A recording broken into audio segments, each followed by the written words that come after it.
things could get a little uncomfortable in this episode as we take a trip down memory lane to the COVID-19 pandemic.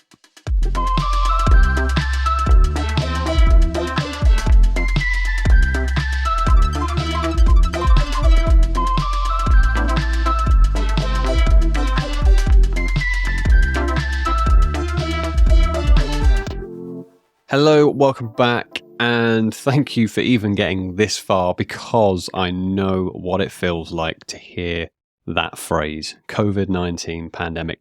If you're anything like me, then you're probably just completely over even the mention of the word pandemic at this point. To me, it feels dated somehow. If I see or hear anything about COVID-19 or the pandemic, I just kind of switch off. But here's the thing. What a privileged position to be in. The worst thing about the pandemic for me is that I'm bored of hearing about it. Now, I'm under no illusion that this is not the case for huge swathes of the population across the globe. Quite the opposite. Many people are still feeling the effects of lockdowns or even the illness itself. Some of those people are the very same healthcare workers that are on the front line every day. They showed up and they did their best to combat the spread of this virus. Those people needed help, more help than they had available to them. And this brings me to introducing today's guest, Claire Goodwin-Fee, who set up Frontline19 during the pandemic to offer support to frontline workers. Claire is honestly, she's just brilliant. And this is a story about an act of generosity and compassion on a national level. And it really is a prime example of someone creating a positive impact. It was supposed to be a very small project. I thought 30 to 40 people, but I set myself a goal of helping 50 frontline workers, which I remember at the time, my stomach kind of slightly tensing up, thinking, oh gosh, that seems like a lot of people, which really makes me giggle now, because fast forward to today, we help around 9,000 people every week, which wow. I giggle because I just think, how did that happen? And I can't really explain it, but I love the work that we do. And you know, we support the NHS and Frontlines with one-to-one counselling, with workshops, with training, with what we call debrief sessions. So if there's been a critical incident that's happened, maybe there's been a really bad car crash or multi-vehicle car crash, and, you know, the staff have really struggled, then we kind of work with them as a team. We offer clinical supervision to people. So we do lots of different things, but all of it's in kind of like the mental health area, really. Mm. And it's really rewarding. And I've met some amazing people, and that's been a really positive experience. Some people that you just think, wow, that kind of gives me hope for kind of humanity.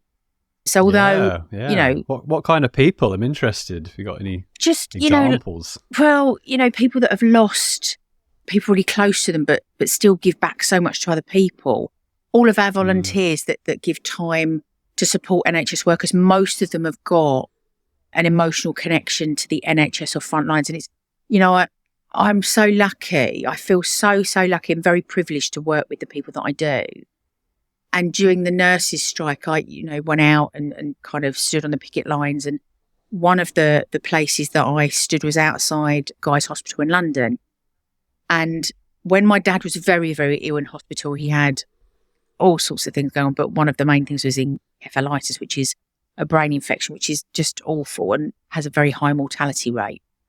And one of the nurses there, Paul, was just the kindest, just a really special person. And he made the whole experience that much more bearable, because it was incredibly stressful. And I saw him outside on the picket line, and he was one of the reasons that I set up Frontline19. And he knows that because we'd connected via social media. I'd seen this post pop up with this picture of him where he had the very big mask marks on his face. And, during the pandemic, the very, rub marks and friction stuff on their faces because of all the equipment stuff they were wearing. And it really took my breath away, because that's not how I remembered him. He's only a young fella. And I saw him and he looked at me and we kind of went, oh my gosh. And, I gave him a big hug.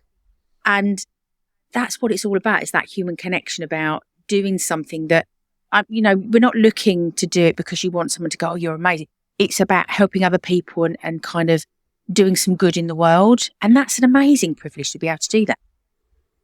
Absolutely, yeah. And as a quick aside, as we talk about marks on faces, I just want to clarify for everyone at home that if you're watching this, yes, Claire is fine. She had an argument with a tagine, but all is well apart from that. It's that very middle class, doesn't it? It wasn't just a bowl. It's a tagine. Yes.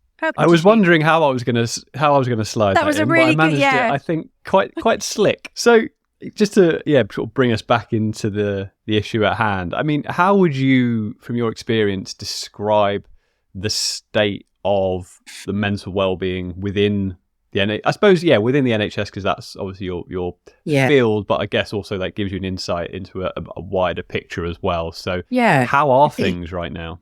It's really tough, and it's funny because, as I said at the start, Frontline 19 was only ever going to be a short-term project.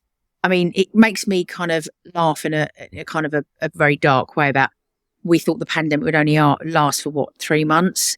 And, 4 years later, the effects are still very much coming up, not just for frontline workers, but for all of us. And, we've all been through this level of kind of global trauma.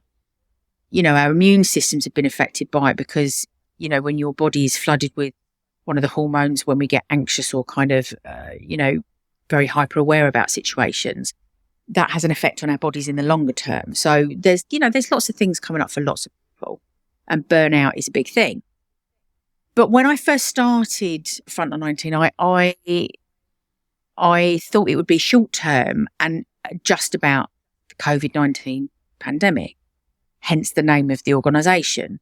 And it's so much more than that. I didn't realise how difficult things were on the frontline work, like, the things that they deal with and the lack of emotional support. And it's not, I think some of it is because people don't really understand how difficult it is. Now, my own interest and my own background is about, I worked in social care for many years with children in care or children that had been through traumatic situations. So I have that, but also my mum was a social worker. My dad was a policeman back in the day. My dad was in a bombing in London in the 80s, and it had a very massive detrimental effect on him and our family. And, when I had a conversation with him about that in my 20s, like years later, it was horrific what he'd seen. But the interesting thing is, and I'm a great believer in this, it kind of put me in a really good place to understand kind of the challenges from quite a unique perspective that frontline workers go through now. And I remember talking to a lady one day, and she said, look, I really need some support. Yes, it's, a little bit about the pandemic, but I'm really struggling with, she'd been called to, and I'm always really careful how I describe these situations, because I don't want to obviously traumatize other people, but I think sometimes we need to kind of share some of this stuff to really see the weight of some of these situations. Absolutely. So I'm just kind of giving a bit of a gentle trigger warning there. And she'd been called to a double shooting where one of the victims was heavily pregnant and unfortunately passed away, had a heart attack because of blood loss. And that's a massive, massive thing. And that had happened 18 years ago. And I said, where was your support? Like, who did you talk to? And she went, there wasn't anybody. And she said, I know. And I said, no, look, come. Because then at that point, things started coming up, and it was so much bigger than the pandemic. It was so much bigger than I'd ever anticipated. And it was hard at times because, we went from the very first day, I mean, I laugh about it now and I talk about it in quite a funny way, but, the very first day, putting up a little Facebook page and pressing the publish button, and I think it was called something like COVID-19 support for NHS and Frontline. So really simple. And the first day, 750 people said, we need support. And I was like, am I going to do this? And you do get very flooded by it. But interestingly, if that's how I feel, can you imagine how people in A&E feel? And are in that situation where the need outstrips capacity every single day, where they are now taught the tools and the skills to do what they call corridor care, which is when you get people on beds that really need to be on a ward and this is a common thing now, and it's taught in nursing school, where you're on equipment, maybe you're on oxygen or others, on a corridor because there's nowhere else to put people. I don't want to get too political about things, but we're not in a good place. And the thing is, it's not just about the pandemic. So you had exhausted workers that spent, 2020 to 2022 being in the most horrific experiences. And I think, as we've spoken about before, I was allowed to go onto a couple of COVID wards to see the reality of what that was like. And it was horrific. It was absolutely horrific. And some of that's starting to come out now about the things that people saw and experienced. But the biggest difference that I noticed, that when my dad was in intensive care, it's really quiet because all of the patients are asleep. They're either in comas or unconscious or, they're not awake. In COVID, they were awake and they knew that they were dying. And so the level of pressure and the need, not only physically, but mentally and emotionally on the staff, was off the charts. And then you look at the capacity where they had to open theatres up and put people in there as wards and on corridors, and, staff were getting sick. And it was, I don't know about you, in the nicest possible way, I never, ever want to go through anything like that again. And I think people are almost full up to here of kind of even thinking about the P word of pandemic, Yeah. But emotionally, interestingly, we're only just starting to have the very first shoots of recovery. And that's all of us. Because on some level, all of us have been through, even if we were paid to stay at home, you go, Claire, it was fine. I got furloughed, I stayed at home. And behaviourally, as a society, we've changed and communities have changed. The way that we interact with people have changed. The way that, as I said to you at the start, immune systems have changed in terms of, I believe that in 10, 12 years' time, we will have high levels of heart issues because of the big levels of cortisol that have flooded people's systems. Diabetes, type 2 diabetes will be a big thing. Maybe there'll be more people that are struggling with alcohol and addiction and it's not all doom and gloom, because I think these are the types of conversations that we need to have to go, actually, yeah, I do feel a bit like that. What can I do about it? Because the good thing is, the good positive news is there's lots you can do. And I think the first thing, as they say, is about the awareness about, okay, how have I changed? For me, I'm a very sociable person, and I noticed that I would not go out of my home, for days on end. And at one point it was like, I haven't been out for 2 weeks. And I was like, what's that about? Because deep down, the world didn't feel safe anymore. And I think a lot of people have kind of been through that. So it's been a lot, but I've just met the most, just honestly amazing people. The things that they've done.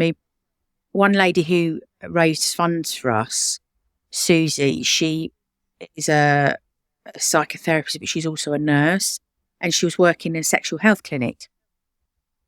And during COVID, she got seconded onto a COVID ward, and her job was to facilitate end-of-life conversations via an iPad with patients and their families.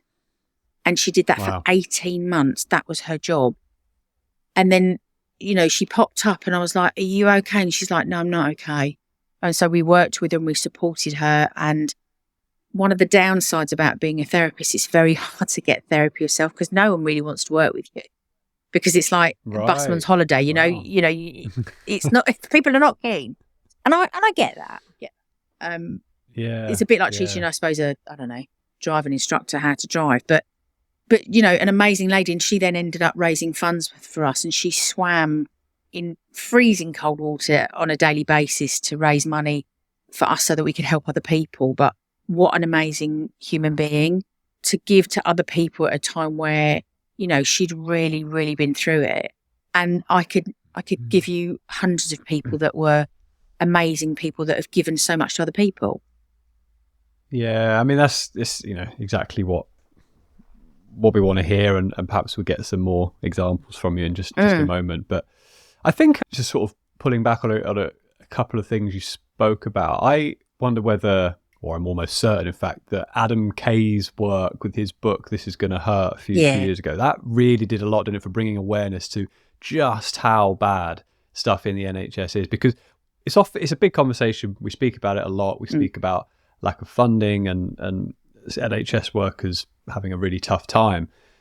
But then, and that's okay, fine. I think we can all get our heads around that. But when you actually hear the stories that these people are going through, it suddenly goes, oh shit, yeah, this is real, this is bad. And now I'm actually getting to a point where I'm not going to name any names or give anything away, but someone I know, they work in the NHS, and yeah, they kind of went through a fairly traumatic event, and they nearly, they're considering leaving the job off the back of that, and really did need help to get through this. And is that system, until you came along, was that just not there? That support network for, care for the carers, was it just not available? Or if it was very thin on the ground, maybe? Probably a combination of both of those, plus a bit of a healthy dollop of the helping kind of community is so, it's in the dark ages when it comes to helping itself.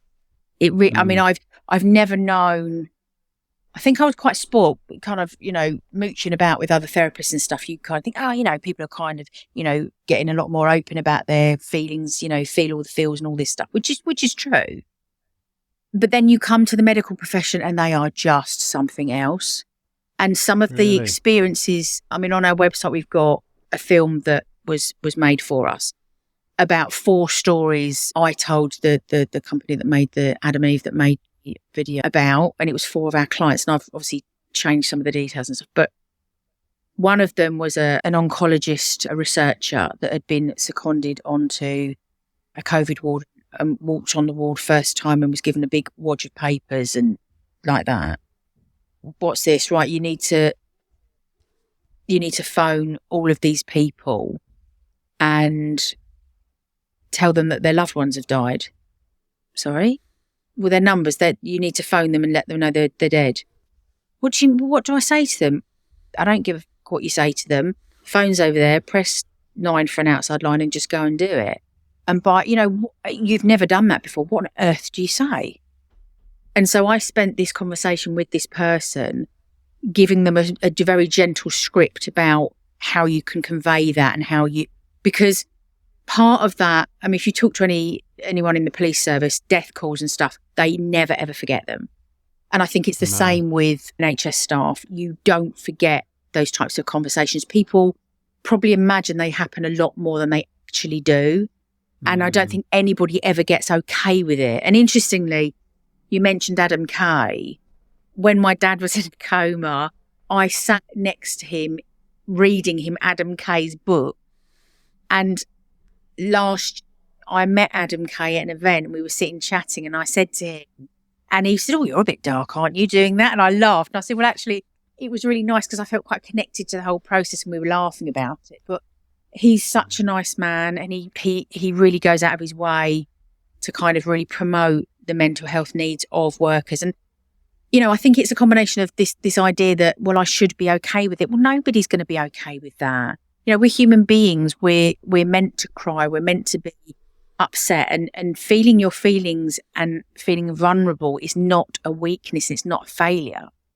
Closing down and not expressing or being able to tolerate your feelings, that will become an issue the longer you keep doing that. And that's not healthy for anybody at all. And so, yes, there's a lack of resources.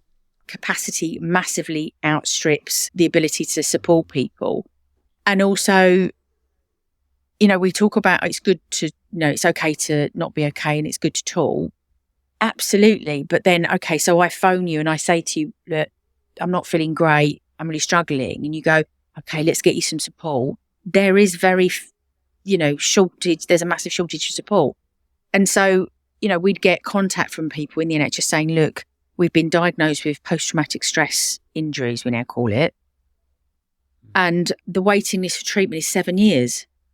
Now, if you, What? Yeah, I know. Oh, okay. Now, for people that don't understand post-traumatic stress, it used to be called disorder, but we kind of, it's an injury really.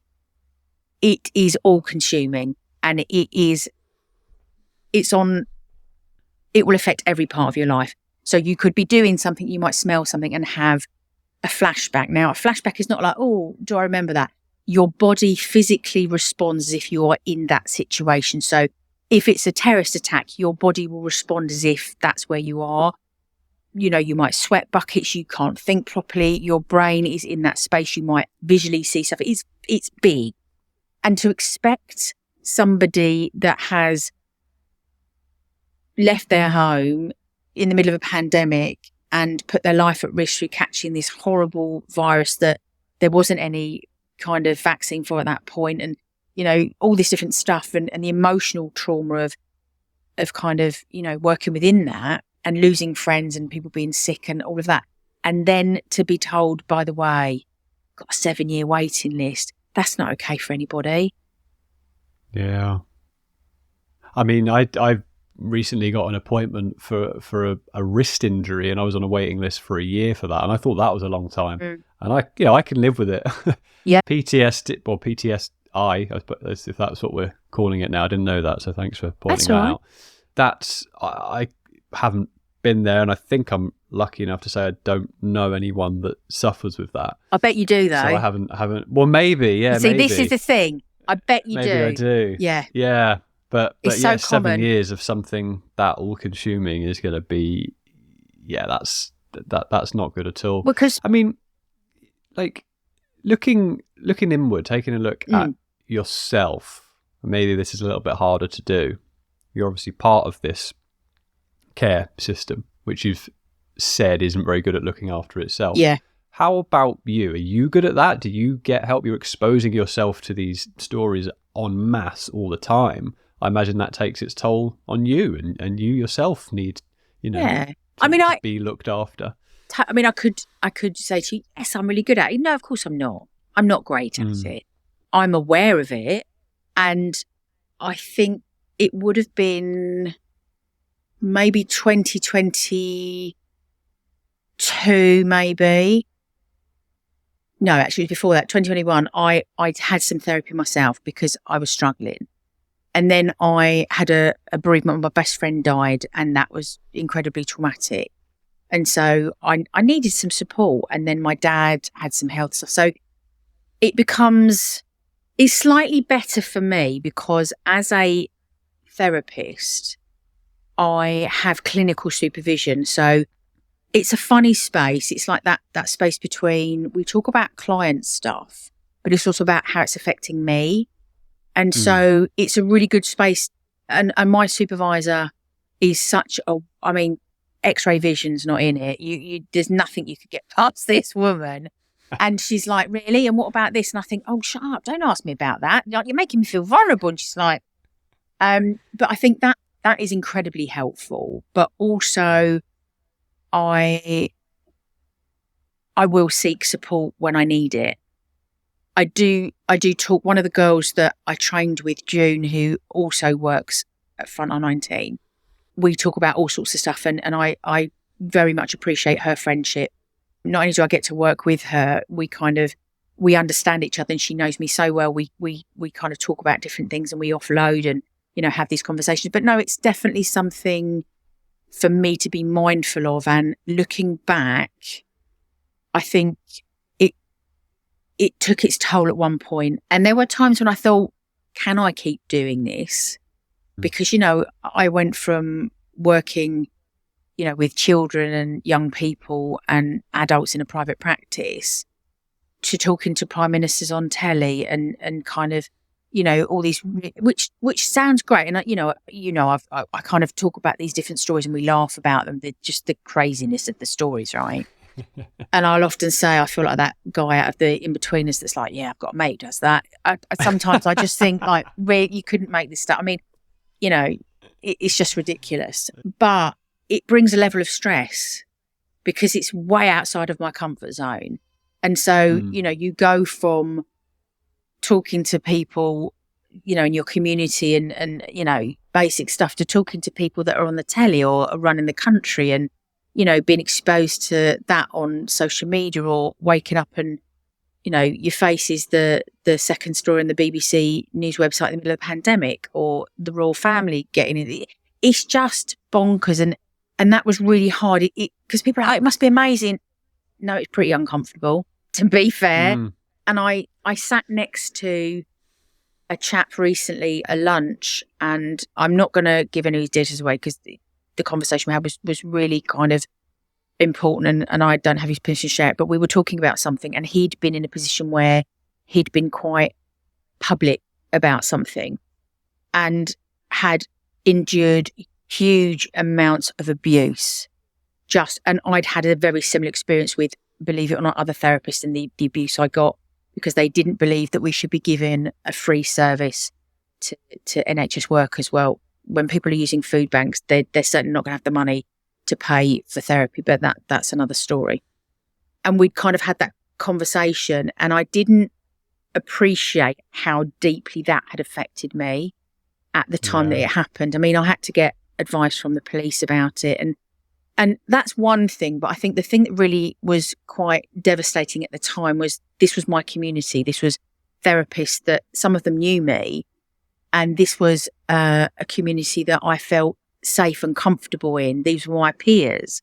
And so for a period of time, I really kind of withdrew from that and kind of just focused on the work that I was doing with the frontline workers. But now I kind of have got a slightly, I don't know if tougher skin's the right word, but I feel comfortable with what I'm doing, and I don't need anyone else's permission to do what I believe is right. And I'm really strong about that, and I will defend that to the absolute hilt. It was a hard lesson to learn. Did it take its toll? Yes, it did, and it was very painful. However, there's no way I would ever allow that situation to spiral like it did back then. Yeah, absolutely. Yeah. I mean, what I would say to that, you know, that you can take this with a pinch of salt, take it as you want. I think it might be something useful for our listeners to hear. But I'm a strong believer in something called the forces of mediocrity. Right. I'll explain how this is relevant. If it essentially goes, and I read this from an author called Seth Godin, but I'm sure it the marketeer that runs deep, and he speaks about all kinds of different things. But what he talks about is if you're doing anything worth doing, you're gonna get resistance, right? Right. You're gonna get pushback. Yeah. And so you can see it.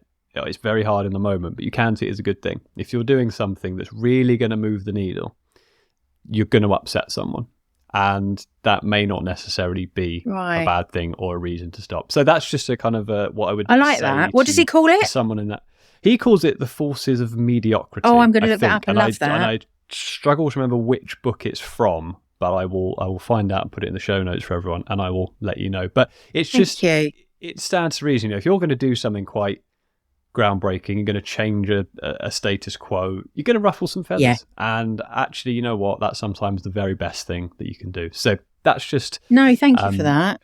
A point on that. And the next thing I wanted to ask you is, coming back, you were talking about these, you know, TV appearances and talking to these high profile people. And now, you know, the height of that, talking to me today. I mean, I know. You know, God help you. Did the pressure mount? You know, did it get to a point where actually suddenly you were like, oh, what have I taken on here? Yeah. Like, you probably ended up in a very unexpected position. Massively. I am an introverted extrovert. I love being with people. I find them hugely fascinating. I've got a very curious mind, but I recharge my batteries by being quite alone. Now, don't get me wrong, I'm married, I've got kids, and, you know, I love my family, but I'm very private. People think, oh, I know lots of... You know so much, but there's a kind of a bit of me that I keep very private. That's just who I am. Yes, absolutely. And I don't know whether I'm allowed to use swear words, so I'll be careful what I say here. But yeah, go for it. I remember within reason. I remember sitting there thinking, why the fuck didn't you just sit at home and watch Netflix like everyone else did? Why did you do this? Because there were times where, you know, I was working 18 hours a day. At the time, my oldest son was... would have been 5. I was homeschooling him because I've got asthma. I was at risk. My parents both got, particularly my dad, has got health vulnerabilities. And I had to make the choice about him going back to school or having a relationship with my parents. and he's really good mates with his grandpa. And I was like, do you know what? If it means that we've got to get him to catch up with schooling, then that's a price I'm willing to pay. So imagine this: I've got my husband at home, I've got my oldest son who just started school, and I had a 2.5-year-old, and I'm working 18 hours at least a day doing this kind of charitable project.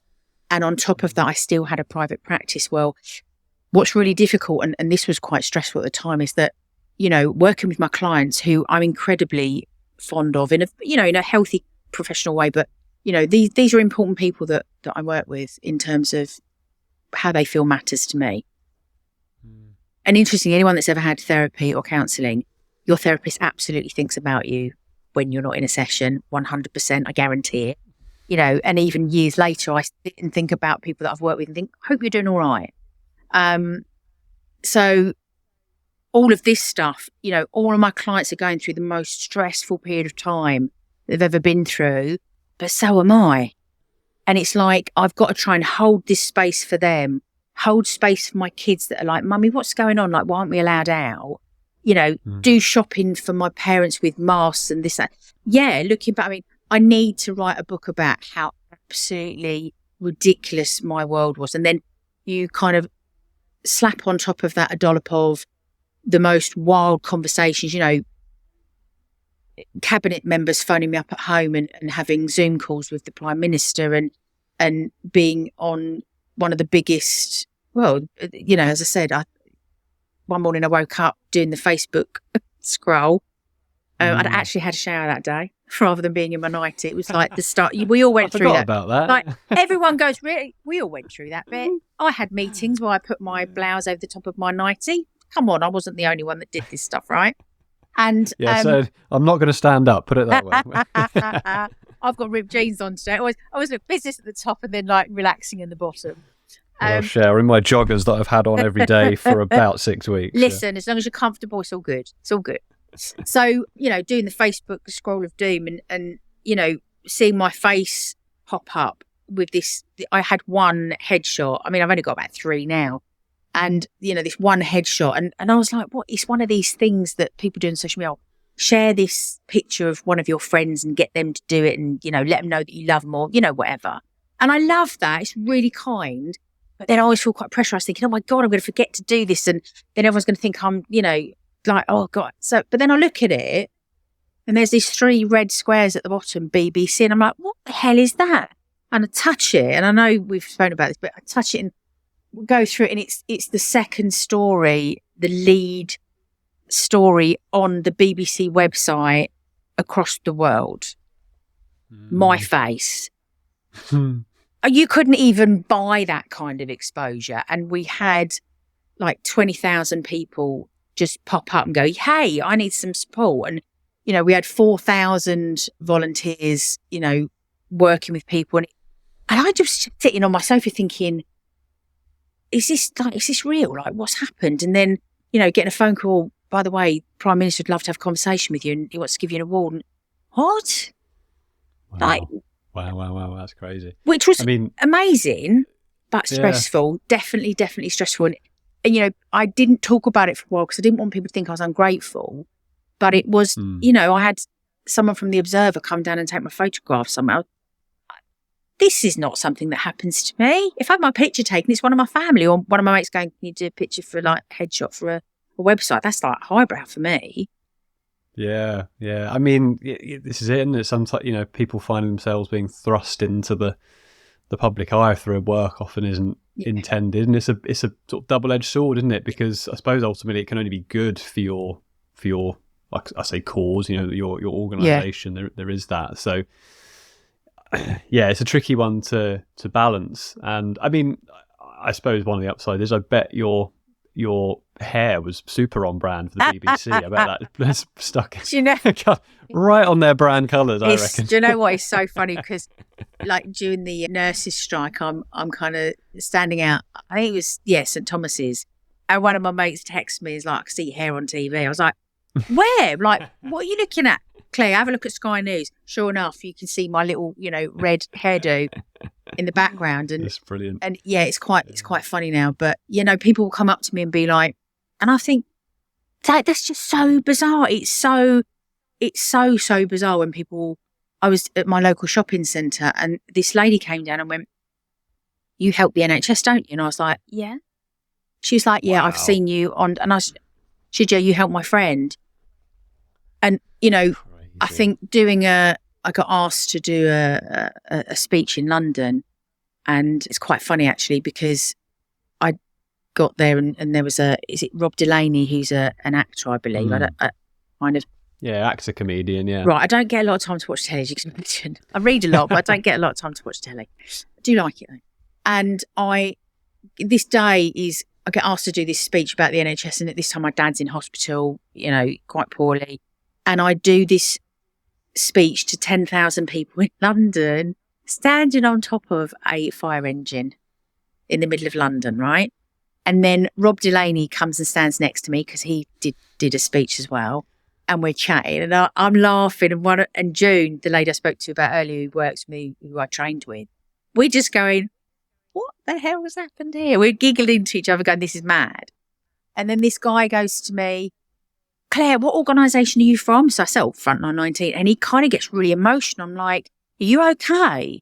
And it turns out this doctor, who is a massive advocate across, social media and stuff for the NHS, we supported him during the pandemic.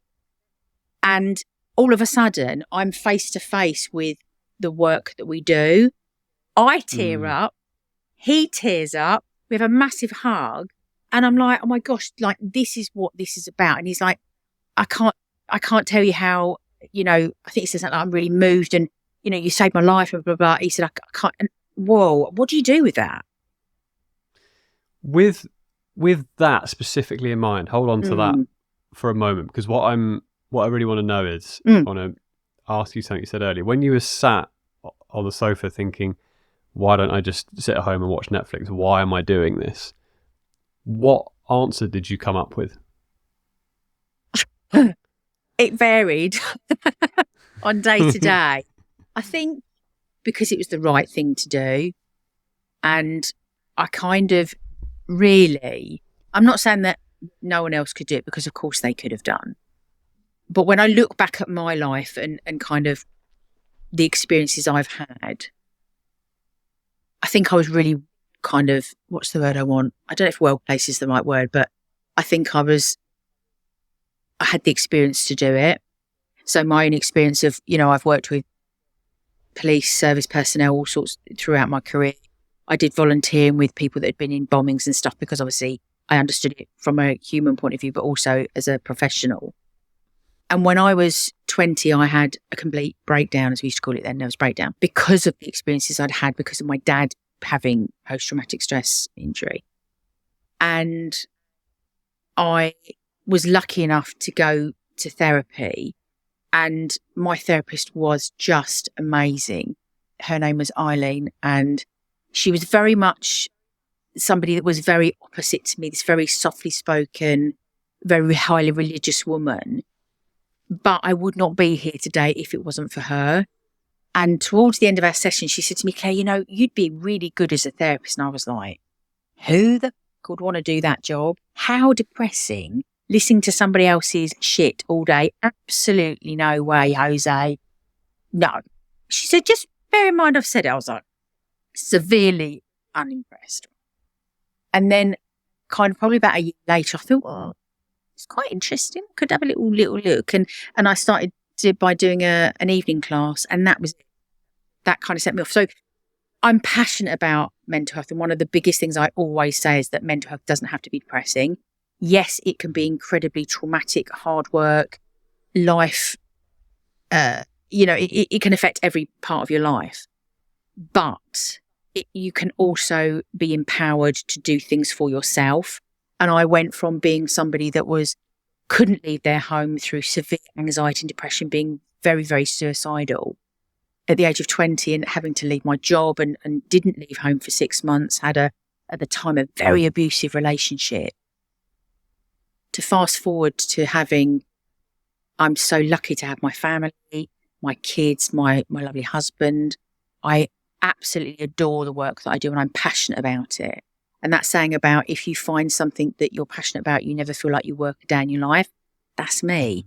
And so if I can help even just a couple of people to kind of get to that space where they feel better about themselves and can manage their mental health, and to know that, you know, it always makes me laugh, people go, I don't have mental health. Of course you do. It's like saying I don't have physical health.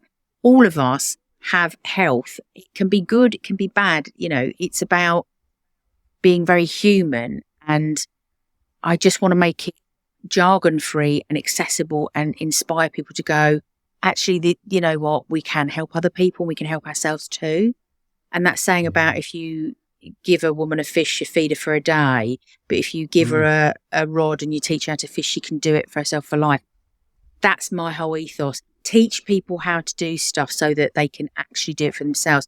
If you were ever to meet my children, I mean, they're not on social media, they're little, but I protect that quite strongly. They're both boys, and I was very conscious about boys being told not to cry. One of the teachers at a previous school said to one of them, oh, come on, big boys don't cry. And I said, actually they do, and it's really healthy that they do cry. And I think that, again, that's a big conversation that we need to be having with our kids. And, you know, just because you are a specific gender or you do a particular job, it doesn't mean you have to be less human than somebody else. Absolutely, yeah. It's something I'm quite consciously aware of now with my little boy. I mean, he's only 16, 17 months now, but this came up recently. I was very, very upset about something or another. I can't even remember what it was now. And I knew, you know, I was either going to hold back tears on it, or there was this something that clicked. Was like, no, you know what? It's absolutely fine if he sees me cry. Absolutely. In fact, it's probably quite a good thing. And so I did, and you know, me, my wife, she was very upset as well, and you know, just had this little horrible moment together. But it's once heard the quote, family time doesn't always need to be good. Yeah. It just needs to be family time. Absolutely. And that's kind of stuck with me. But yeah, no, you're right. There's definitely some evolving conversations there that are happening and need to happen more. And I suppose the other thing I maybe want to unpick, because you probably got expertise in this, is where therapy comes in, you know, once we've got an issue that needs addressing. And I certainly couldn't ever foresee even a perfect future where someone doesn't need that, right? Certainly for NHS workers, no matter how good their conditions are, they're going to experience some pretty awful things. I guess that's just part of the job, and they're going to need support with that. But what do you think needs to change within some of the bigger systems within the NHS to perhaps reduce just how much and the quantity and the capacity, you know, is there something at a bigger level that can be done as a preventative measure so that the draw, you know, the amount of effort and resources that need to go into this can be, you know, eased somewhat, and you know, NHS workers, I guess, are in less dire need, let's say, of desperately needing therapy. I think that's a long-winded question. No. It's a really good one, because, you know, some people are like, is this rescuable? Yeah, absolutely. Without going too deeply into it, I'll try and be as succinct as possible. I think there's two issues. One is that when you have a government that they're like almost like poacher turned gamekeeper, because many of them have a vested interest in the private healthcare sector booming. Let's say that. And so when you have people that are actively, if you look at the Michelle Mone situation and the fact that she had a financial gain to do with PPE that, you know, really who profits in that situation, but however. So you've got that. If you had people in charge of it literally went, we really want to fix this, it would be an absolute no-brainer.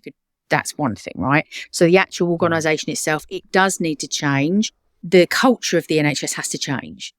The culture of how people view the people working in the NHS has to change.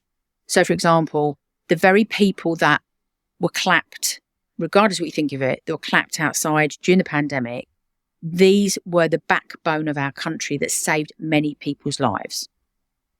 They are not disposable. They are human beings. They are people that worked in care homes, because that's something that's not talked about. And we, you know, at the start of the pandemic, we worked with teachers that were incredibly stressed and very nervous about, you know, having to go to work and all of that stuff. That's kind of dropped off a bit. But again, still a frontline worker sector that are really struggling.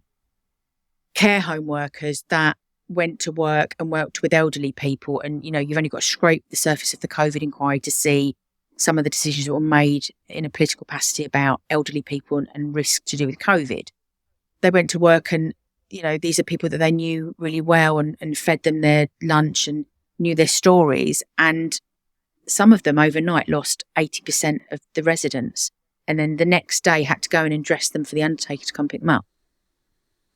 And these are people that are paid a pittance, and they look after the most important people in our society. So the elderly, the disabled, you know, people that are struggling with health conditions, and yet they're treated so far down the food chain. It's unbelievable. And I really struggle with that. I find that really difficult. And so I think the narrative around that, but you know, these are big kind of broad strokes, but the bottom line is this: if people working in this area, if there was an awareness of what that was like, and, you know, when they put in the health hubs to help staff with mental health and all of that jazz, it looked fantastic. But the irony was, these health hubs, okay, so you've got a problem, I'm struggling with stress, whatever, and you get referred. Go into this health hub and they go, right, we're going to send you to something called IAPT, which is talking therapies. This IAPT service is supposed to catch everybody and work really quickly.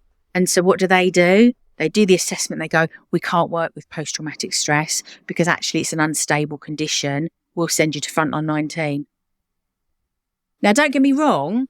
The help's there, but it's just not good enough. I mean, we work so hard to do what we do on a shoestring, and I don't have any issues about that whatsoever. But I think workers deserve better.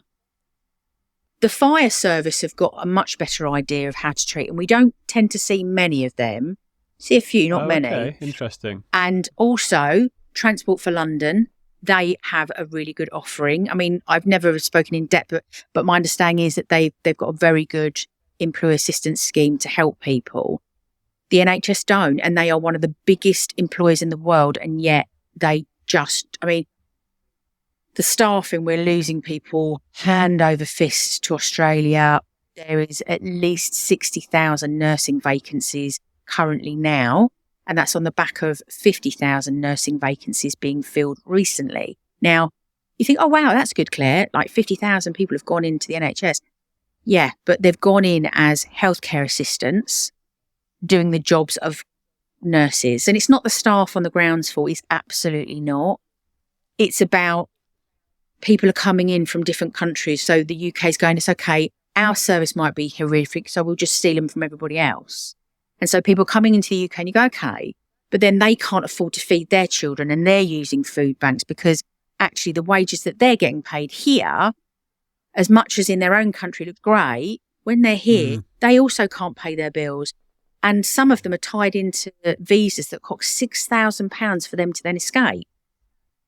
It's not okay. It's kind of like, it feels like slavery. It feels like modern day slavery. And when you look at, you know, the different countries and things that our government are procuring people from to work within our healthcare system, it throws up many, many questions for me and many things I'm very uncomfortable about. And so you've got a workforce that is lacking in energy, lacking in experience, are working way above in many situations what they should be doing, as well as having a lack of staff, and morale is really low.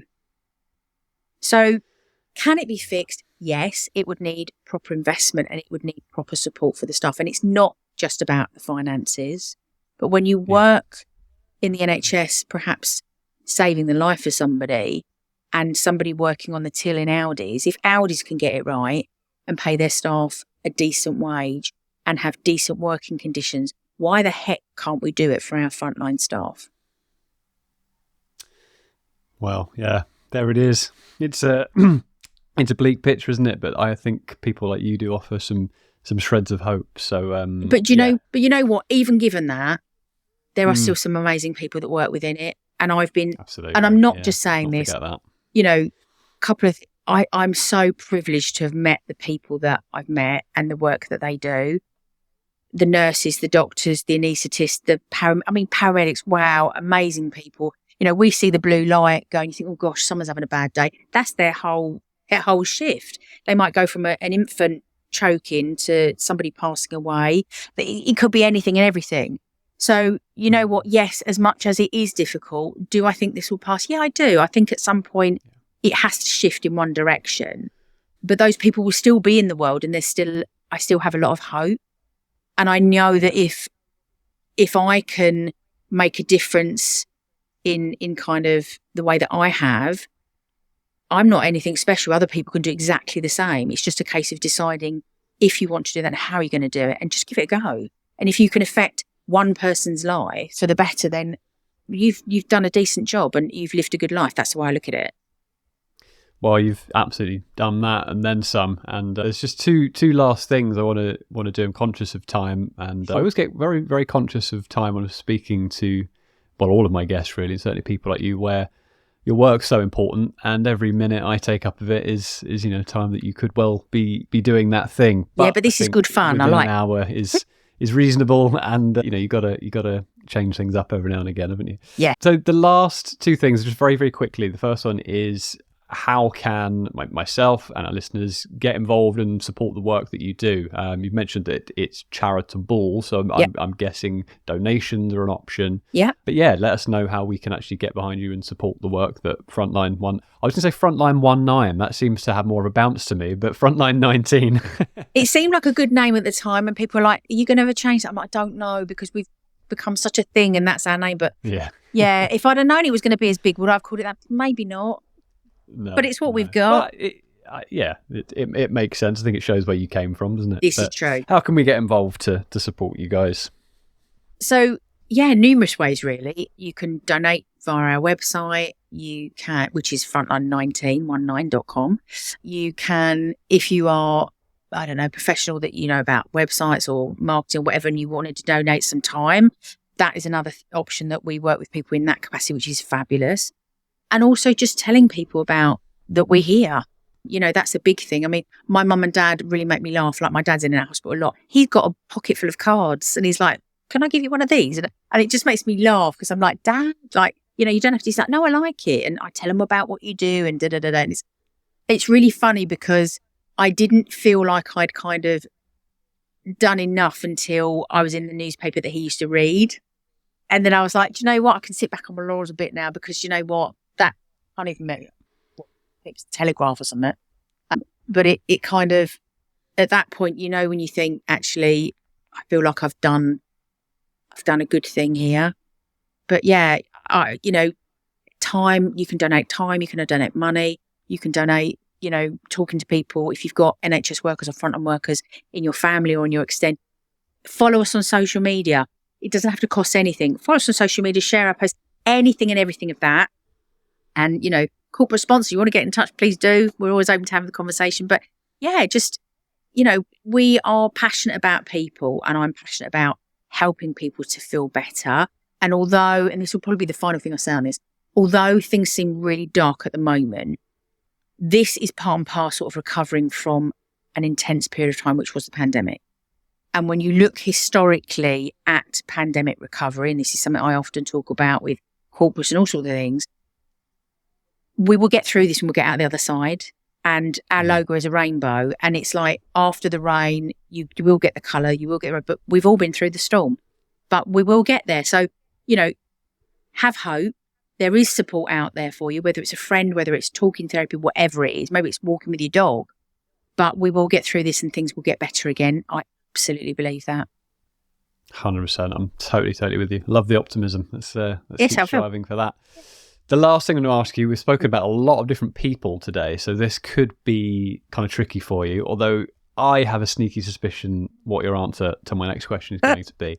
Okay. The last thing that I'm going to ask you is how we always end the show, which is just to give you the opportunity to give a shout out to someone that you think is making a really positive impact on the world. And it can be a person, that be an individual, a business, or an organization, someone that you know personally or otherwise, to someone you think is doing really, really good work and making a difference in the world? You know what? There's so many. Who would I say?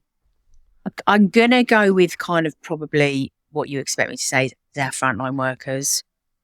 NHS, Okay. I'm going to go with that. NHS and frontline workers, they are doing just an amazing job in the most difficult of circumstances. And you know what? I do care how you are. So if there's any, people that listen to this and share it with any frontline workers, people do care. We absolutely do care how you are and what you're doing. And we see you because they get on and they kind of got the Blue Peter attitude about they'll make do and they'll fix things and just get stuff done. I see it. We know it's not easy and we appreciate you. And I guess that would be my overarching message that, they're saving people's lives and making people's lives easier. My dad gets to be at home with my mum, who's been married to for like 56 years because of healthcare workers. I have my children because the midwives in the NHS helped me birth them.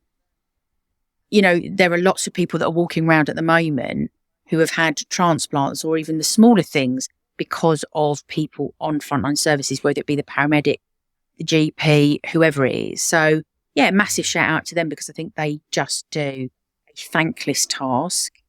And it's not just about the pandemic, it's about abuse from people not understanding, people being in pain and all of that stuff. And they still keep going. So I take my hat off to them. I think they're amazing, an amazing group of people. That's a great answer. Very, very honourable answer. It's not who I was expecting. What I was expecting. What did you think I was going to say? Only because of previous conversations that we have, I thought you might have mentioned David Hyatt, but maybe for very different reasons. But I thought we'd spend another half hour talking about the Do lectures. I could. Now, David, I'm a massive personal fan of David. And if you do anything, go and have a look at the Do lectures online. Absolutely adore that man. He's got passion for life. He's incredibly well journeyed in the world, has worked for Saatchi and Saatchi, all of this stuff, and now does the most amazing things. So yes, he would definitely be out there without doubt. David Hyatt, I adore him. He's just an amazing human being. I'm lucky. Do you know what? I could have picked many, many people, but yeah, Dave's amazing. Absolutely amazing. Lovely stuff. That's a perfect place to wrap up. Claire, thank you so much for your time. So much. I really, really do appreciate it. And again, I'll just reiterate that people like you giving up their time, which is a very, very valuable resource. It really does. It's an honour. I'm very, very grateful. So, and you know what? You're doing some really, really noble work. And I hate using that phrase. It sounds like such a politician thing to say, doesn't it? Doing such noble work. Do I get a sword with it? But you really are. And just long may that continue. And yeah, I really, really wish you all the best with it. Thank you very much. Thanks for having me today. Thank you so much for tuning in today. If you like that episode, then why not rate the show? It helps us reach new audiences and allows us to gain access to more incredible people just like Claire. Most importantly of all though, share this with your friends or your network. Claire is an incredible person who just shines with care and kindness, and people like that make me feel really grateful just to be human. We'll be back next week. Thank you again for being here. I'll see you then.